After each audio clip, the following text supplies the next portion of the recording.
निर्दोष को सजा। बहुत समय पहले हरिशंकर नाम का एक राजा था। उसके 3 पुत्र थे और अपने उन तीनों पुत्र में से वह किसी एक पुत्र को राजगद्दी सौंपना चाहता था। पर किसे? राजा ने एक तरकीब निकाली और उसने तीनों पुत्र को बुलाकर कहा, अगर तुम्हारे सामने कोई अपराधी खड़ा हो तो तुम उसे क्या सजा दोगे?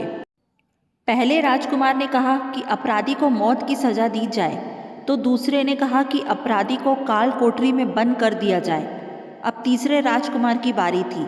उसने कहा कि पिताजी, सबसे पहले यह देख लिया जाए कि उसने गलती की भी है या नहीं।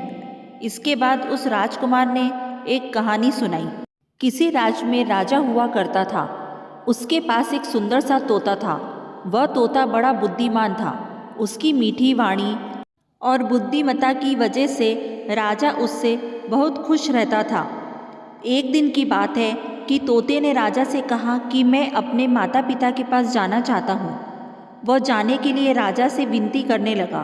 तब राजा ने उससे कहा कि ठीक है, पर तुम्हें 5 दिन में वापस आना होगा। वह तोता जंगल की ओर उड़ चला। अपने माता पिता से जंगल में मिला और खूब खुश हुआ। ठीक 5 दिनों बाद जब वह वापस राजा के पास जा रहा था, तब उसने एक सुंदर सा उपहार राजा के लिए ले जाने का सोचा। वह राजा के लिए अमृत फल ले जाना चाहता था। जब वह अमृत फल के लिए पर्वत पर पहुंचा, तब तक रात हो चुकी थी। उसने फल को तोड़ा और रात वहीं गुजारने का सोचा। वह सो रहा था कि तभी एक सांप आया और उस फल को खाना शुरू कर दिया। सांप के जहर से वह फल भी विषाक्त हो चुका था। जब सुबह हुई तब तोता उड़कर राजा के पास पहुंच गया और कहा, राजन, मैं आपके लिए अमृत फल लेकर आया हूँ।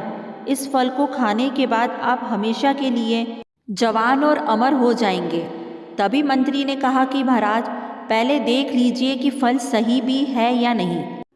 राजा ने बात मान ली और फल में से एक टुकड़ा कुत्ते को खिलाया। कुत्ता तड़प तड़प कर मर गया। राजा बहुत क्रोधित हुआ और अपनी तलवार से तोते का सिर धड़ से अलग कर दिया। राजा ने वह फल बाहर फेंक दिया। कुछ समय बाद उसी जगह पर एक पेड़ उगा। राजा ने सख्त हिदायत दी कि कोई भी इस पेड़ का फल ना खाए, क्योंकि राजा को लगता था कि यह अमृत फल विषाक्त होते हैं और तोते ने यही फल खिलाकर उसे मारने की कोशिश की थी। एक दिन एक बूढ़ा आदमी उस पेड़ के नीचे विश्राम कर रहा था। उसने एक फल खाया और वह जवान हो गया, क्योंकि उस वृक्ष पर उगे हुए फल विषाक्त नहीं थे। जब इस बात का पता राजा को चला तो उसे बहुत ही पछतावा हुआ कि उसे अपनी करनी पर लज्जा हुई। तीसरे राजकुमार के मुख से यह कहानी सुनकर राजा बहुत ही खुश हुआ और तीसरे राजकुमार को सही उत्तराधिकारी समझते हुए उसे ही अपने राज्य का राजा चुना। इस कहानी से हमें यह सीख मिलती है कि किसी भी अपराधी को सजा देने से पहले यह देख लेना चाहिए कि उसकी गलती है भी या नहीं। कहीं भूलवश आप किसी निर्दोष को तो सजा देने नहीं जा रहे हैं। निरपराध को कतई सजा नहीं मिलनी चाहिए।